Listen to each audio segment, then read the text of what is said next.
पदस्पर्शाने पुणितांनी पावन झालेली भारतभूमी, त्या भारतभूमीच्या हृदयस्थानी असलेला महाराष्ट्र छत्रपतींच्या कर्तृत्वाने, मावळ्यांच्या रक्ताने, गौरवशाली ज्ञानेश्वर माऊली आणि तुकोबाराय यांच्या तत्वज्ञानाने पुणितांनी पावन झालेला महाराष्ट्र आणि त्याच महाराष्ट्रातला हा परशुरामाच्या पदस्पर्शाने पुणितांनी पावन झालेला कोकण विभाग, कोकणाची आणि पश्चिमेकडचा सागर कोकणातल्या माणसांचं जीवनचरित्र सांगतो। सह्याद्रीसारखे उंच ज्यांचे पराक्रम आहे आणि समुद्रासारखं स्वच्छ, समुद्रासारखं पवित्र अंतःकरण ज्यांचं आहे ती कोकणातली माणसं आहे। मेरा नाम महेंद्र भाई संगोई, मैं पारला में रहता हूं, बम्बई में। और पूरे भारतवर्ष में गौरक्षा के ऊपर प्रवास करने के बाद 32 साल पहले ऐसा ध्यान में आया कि भारत के अंदर 5-7 लाख पशु की कत्ल हो रही है, तो ऐसा कुछ एक मॉडल बनाया जाए जो सारे लोगों को प्रशिक्षण मिले। तो ये ध्यान में रखते हुए हमने कच्छ गुजरात के अंदर 600 एकड़ के अंदर ये पूरा एक मॉडल तैयार किया है और पशु पक्षी और पर्यावरण के ऊपर काम कर रहा है।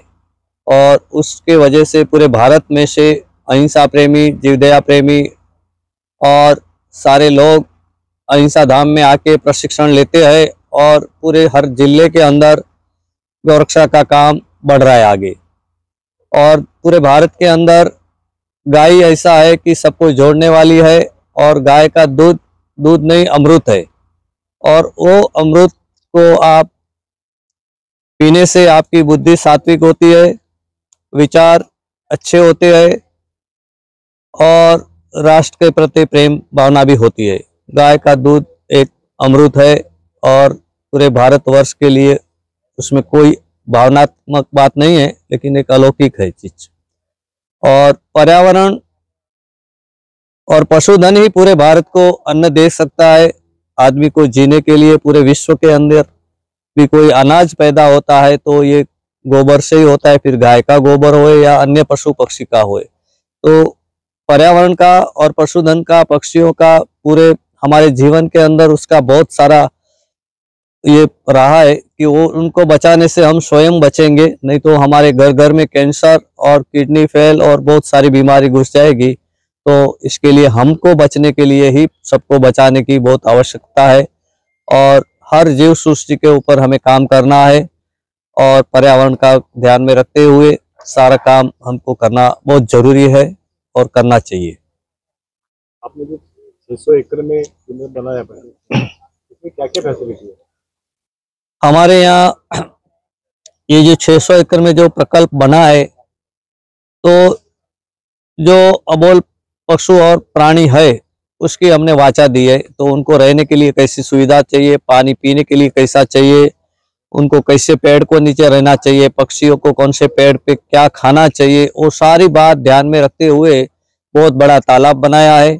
और पशुओं के रहने के लिए, गाय माता को रहने के लिए, जो 5000 साल पहले कृष्ण भगवान जैसे गैया चराते थे और रहते थे, वही सिस्टम से आज आप देखेंगे तो आपको लगेगा कि हम लोग 5000 साल पहले चले गए और वो जो प्रकल्प था वैसा प्रकल्प ने खड़ा किया है। और बर्ड पक्षी के लिए 5 लाख पेड़ लगाने जा रहे हैं। लाख पेड़ बड़े हो गए, अंदर ही नर्सरी बनाया है और कौन से पेड़ पे कौन सा पक्षी बैठेगा और उनको क्या खाने का मिलेगा उसके ऊपर बहुत बड़ा काम हो रहा है। पूरे भारत में से जो इस पे काम करने वाले हैं पर्यावरण वाले, वो आने देखने को आते हैं और देखने के बाद उनके पास यहाँ ऐसा लगता है कि ये कोई अलग चीज जगह पे हम आया है और काम हो रहा है वहाँ पे, और उनके पास कोई अच्छी बात है तो हम सीखते हैं और बहुत सारा काम इस विषय पे हो रहा है। वहाँ पे आपने हॉस्पिटल भी बनाया है जी। उधर क्या फैसिलिटीज है? हॉस्पिटल भी जब भी हमने 32 साल पहले हॉस्पिटल का डिजाइन बनाया तो लोग हमारे पे हंसते थे कि ये पशुओं के लिए हॉस्पिटल की क्या आवश्यकता है। इसके बाद में कच्छ में ये कोई भगवान की प्रेरणा होगी। इसके बाद में कच्छ में भूकंप आया, भूकंप आने के बाद सरकार ने बहुत सारी सब्सिडी दी, बहुत बड़ी बड़ी इंडस्ट्री आ गई और इंडस्ट्री इतनी आ गई कि हम लोग एक रास्ता भी कोई क्रॉस नहीं कर पाते, इतनी बड़ा बड़ा टेलर, इतने बड़े बड़े पोर्ट हो गए। तो ये कोई भगवान की प्रेरणा थी। तो इतनी बड़ी जिला जो पशुधन का है उधर इतनी बड़ी बड़ी ट्रैफिक हो गई और ट्रैफिक की वजह से एक्सीडेंट होने लगे और हमारी हॉस्पिटल तैयार थी, डॉक्टरों की टीम है, वेटरनरी की पूरी टीम है, 15 लोग की। लार्ज एनिमल को ऑपरेशन करने के लिए मिनिमम 15 डॉक्टर चाहिए। भारत भर में वेटरनरी हॉस्पिटल है बहुत है, लेकिन एक साथ में जो इतनी टीम चाहिए वो गवर्नमेंट भी कभी कुछ बराबर नहीं कर पाई है।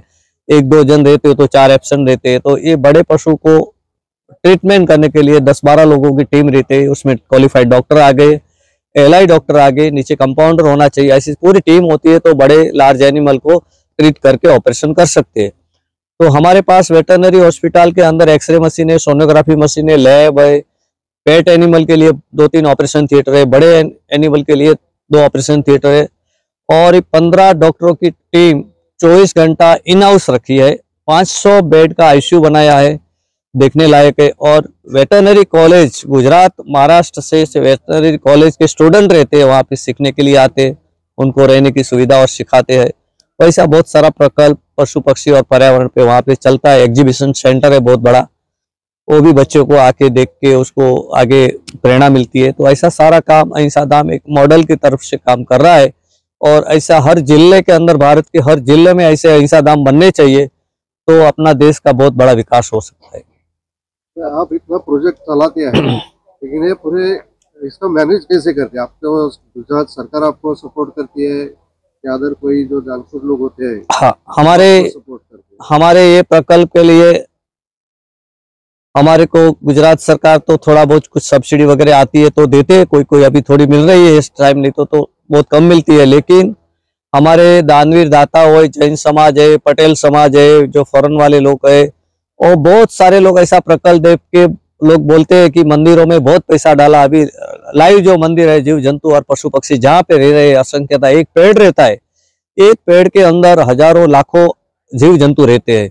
तो इतने सब जीव जंतु रहते हैं, तो ऐसे सेंटर के अंदर हमें मदद करनी चाहिए, और लोग हमें मदद कर रहे हैं। और प्रभु देखता है, करने वाला काम करना चाहिए, बस निष्ठा भाव और कोई भी स्वार्थ के बिना जब लोग काम करते हैं तो प्रभु और कुदरत नेचर हमको जिंदा भी रखती है, और हमारे कर कमलों द्वारा वो हाथ काम करे पूरा कराती है।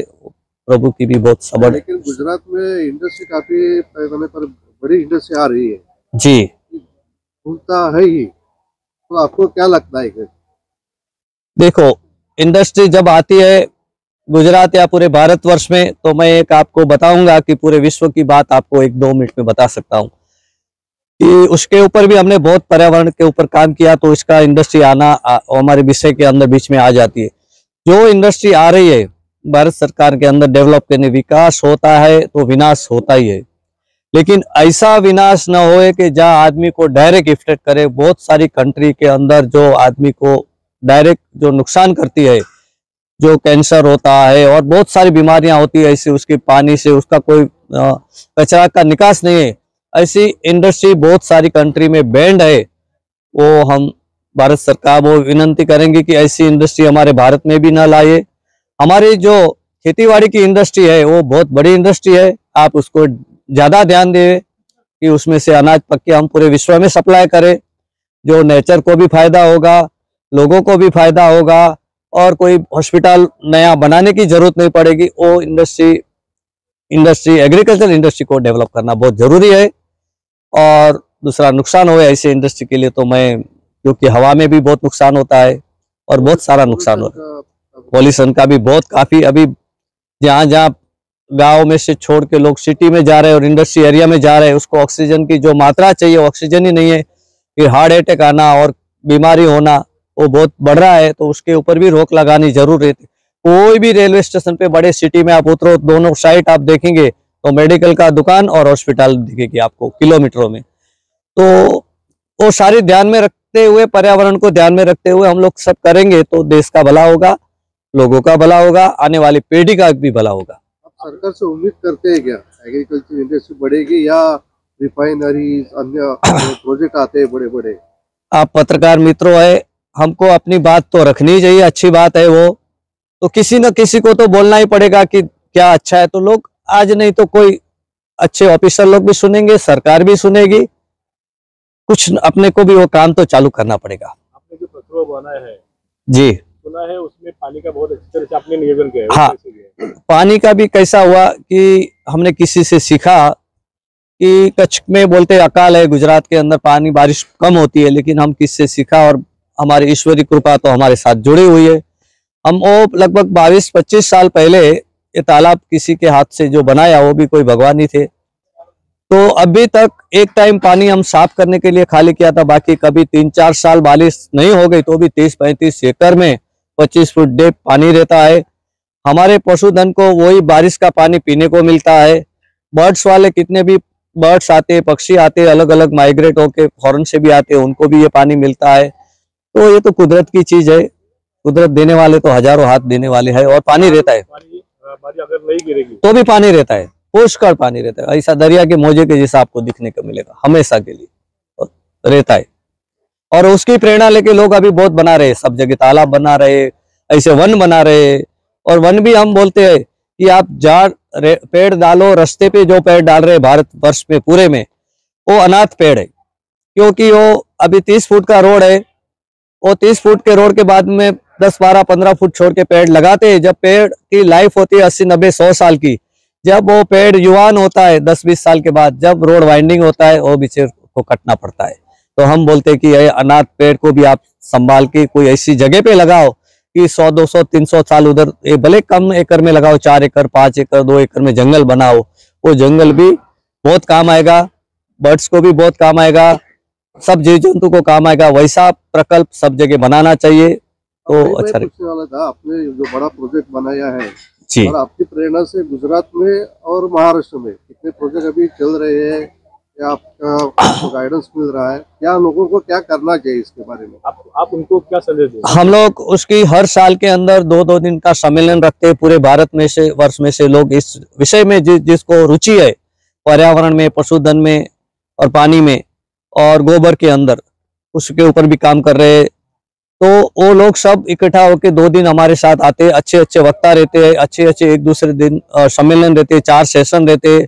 वो 2 दिन के अंदर पूरा ऐसा सीख के जाते हैं और वो खुद के जिले, तालुके में, तहसील में काम करते हैं और उससे बहुत बड़ा डेवलपमेंट हो रहा है। हम भारतवर्ष में से करीबन हर दोनों सम्मेलन में 150-200 लोग आते हैं और वो प्रमुख लोग आते हैं, उनको लेके जाके और सिखाते हैं। तो बहुत सारा काम चल रहा है पूरे भारतवर्ष में और हजारों गौशालाओं सुधर गई, हजारों संस्थाएं सुधर रही है और हजारों नया प्रकल्प बन रहे हैं और हजारों वन बन रहे हैं।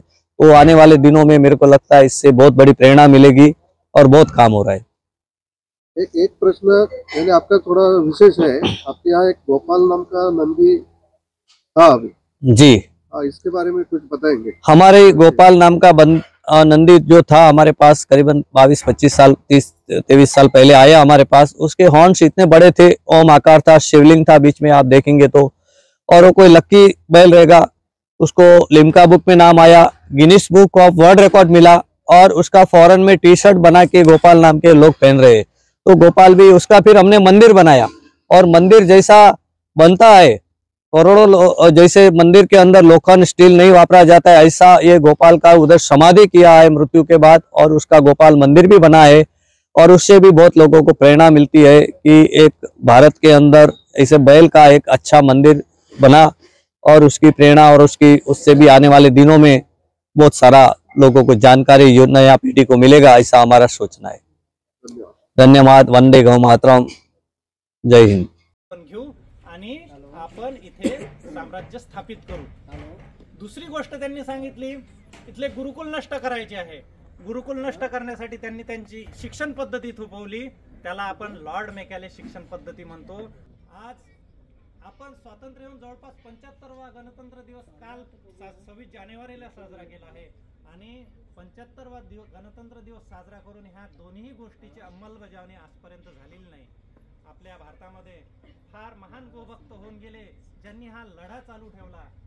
संत मंडळी, वारकरी मंडळी भारतामध्ये होऊन गेली, त्यांनी हा लढा चालू ठेवला। त्याच्यानंतर स्वतंत्र भारताचे पहिले आपले स्वातंत्र्यवीर किंवा ज्यांना आपण राष्ट्रपिता म्हणतो, महात्मा गांधींनी म्हटलं होतं, माझ्या जीवित असताना जर भारताला स्वातंत्र्य मिळालं तर मी सर्वात पहिले गोहत्या बंदीसाठी कायदा आणेल। पण राष्ट्रीय नंदराज पुरस्कार देऊन आम्ही गौरवत आहोत। महाराष्ट्र वारकरी महामंडळाचे प्रदेशाध्यक्ष आदरणीय प्रकाश महाराज जवंजाळ यांच्या हस्ते हा पुरस्कार वितरण होईल। त्यांचा सन्मान पुरस्कार देऊन आम्ही त्यांचं स्वागत करत आहोत। महेंद्रभाई संगो यांना राष्ट्रीय नंदराज पुरस्कार.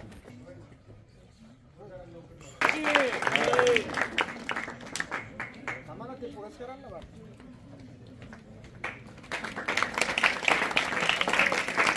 गोशाच्या सर्वांगीण विकासासाठी काम करण्याचा प्रयत्न हा आयोग करणार आहे. गोशाळा महासंघाची मागणी आहे की अन्य राज्याप्रमाणे ज्याप्रमाणे उत्तर प्रदेशमध्ये प्रति गाईला प्रति महिना 1000 रुपये दिला जातो, राजस्थानमध्ये प्रति गोवंश प्रति दिवस 50 रुपये दिले जातात, त्याचप्रमाणे गुजरातमध्ये प्रति गोवंश 40 रुपये दिले जातात, त्याचप्रमाणे महाराष्ट्रामध्ये या प्रकारची योजना राबवण्यात यावी ही महासंघाची मागणी आहे. तसंच ज्या अन्य राज्यांनी आपापल्या तिथल्या गायींच्या जातीचं संवर्धन केलेलं आहे, उदाहरणार्थ गुजरातनी गीरचं संवर्धन केलं आहे, त्याचप्रमाणे आमची पण गोशाळा महासंघाची ही मागणी आहे की महाराष्ट्रामधल्या ज्या 6 जाती आहेत, ज्यामध्ये खिल्लार, लाल कंधारी, देवणी, डांगी, गौडव आणि कोकण कपिला या सर्व महाराष्ट्रातल्या जातींचं रक्षण संवर्धन व्हावं, ब्रीड डेव्हलपमेंट व्हावं या संदर्भामध्ये काम करावं. जसं आपण पाहता की या भागातली जी कोकण कपिला गाय आहे तिचं एक ब्रीडिंग सेंटर तयार व्हावं आणि भविष्याच्या दृष्टीनं ती गायीचं संवर्धन व्हावं या दृष्टीनं पण आमची सरकारकडे मागणी आहे.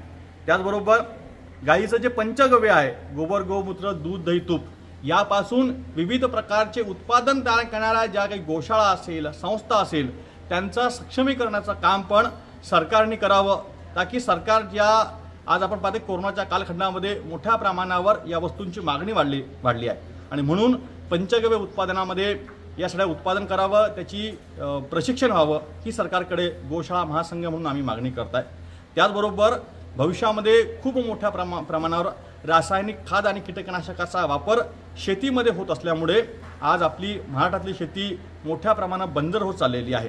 रासायनिक खताचा आणि कीटकनाशकांचा खूप मोठ्या प्रमाणात वापर होत असल्यामुळे आज जे आम्ही फळ असेल, अन्नधान्य असेल, भाजीपाला असेल जे खात आहोत त्यामध्ये विषाचं प्रमाण येत आहे. म्हणून गो आधारित शेतीचा विषय गोशाळेच्या माध्यमातून राहावा. शेतकऱ्यांनी कमी खर्चाची गो आधारित शेती करावी आणि म्हणून गो आधारित शेतीच्या प्रशिक्षणाकरता पण सरकारने त्या संदर्भामध्ये काम करावं या दृष्टीनं पण आम्ही गोशाळा महासंघ म्हणून गोसेवा आयोग सरकारकडे त्याप्रमाणे मागणी करत आहे. त्याचप्रमाणे देशी गाईचं वैज्ञानिक महत्त्व, देशी गाईचं आर्थिक महत्त्व, देशी गाईचं सामाजिक महत्त्वाचा प्रचार प्रसार हा विद्यार्थ्यांना व्हावा म्हणून विद्यार्थ्यांच्याकरिता विविध प्रकारच्या स्पर्धांचं आयोजन, ज्यामध्ये वक्तृत्व स्पर्धा असेल, निबंध स्पर्धा असेल, अशा स्पर्धेच्या माध्यमातून भारतीय वंशाच्या गाईचं वैज्ञानिक महत्व, आर्थिक महत्व विद्यार्थ्यांमध्ये यावं त्या दृष्टीनं स्पीड से बढ़ रहा है. तो उसमें भी मैंने महाराष्ट्र के गाँव वाले इधर पहले 10 जन सुनते होंगे, लेकिन ध्यान से सुनो. मैं कोल्हापुर में एक जगह देखा था, जब बाढ़ आया तो मैं गया था उधर. तो आजू बाजू जो फैक्ट्रियां है, वो फैक्ट्रियां जो केमिकल का जो डस्ट जो नाले के अंदर जो जा रहा है, उसके आजू बाजू जो बस्ती है, वो बस्ती के अंदर किसको नॉलेज नहीं है, वो बस्ती से समझो 1 किलोमीटर लंबा भी वो पानी निकाल के पीता है, पीते पीने के यूज करते हैं, तो पानी उसमें स्प्रेड होके 4-5 किलोमीटर में वो गंदा तेजाब हो जाता है. जब केमिकल का पानी कुछ ऐसा केमिकल मिक्स होता है रिएक्शन, तो उसमें तेजाब होता है और वो तेजाब पीने से घर में कैंसर था. ऐसे जो ऐसा नाला वगैरह रहता है, आजू बाजू बच्चे लोग रहते होंगे, तो वो पानी को आप चेक कराइए और बाद में पीने का करिए. सब जगह वो सिस्टम रहती है, किधर भी कोई भी लैब, नहीं तो किस घर में घुस आएगा. आप आने वाली पीढ़ी को अगर बचाना है तो उसके ऊपर बहुत ध्यान देना पड़ेगा. और महाराष्ट्र में वगैरह अपना बहुत सारा अभी भी कुछ ऐसा जानकारी लोगों को नहीं है, तो वो पर्यावरण का भी जैसे गौशाला भी संशोधन करते हैं, ऐसे पर्यावरण की भी कमेटियां बनाओ, किधर किधर क्या केमिकल और क्या क्या यूज करते हैं और कितना आदमी मारने का सब सोच रहे और बना रहे, तो उसको स्टॉप कराइए. विकास सबको चाहिए, लेकिन मारने वाली आइटम, हमारे शरीर को नुकसान करने वाले आइटम आजू बाजू न हुए विकसित, तो उससे आप करेंगे तो आपकी आने वाली पीढ़ी बचेगी. आज सब लोग यहाँ पे समय हो गया है, सबको खाने का और भूख लगी हुई बच्चे लोगों को.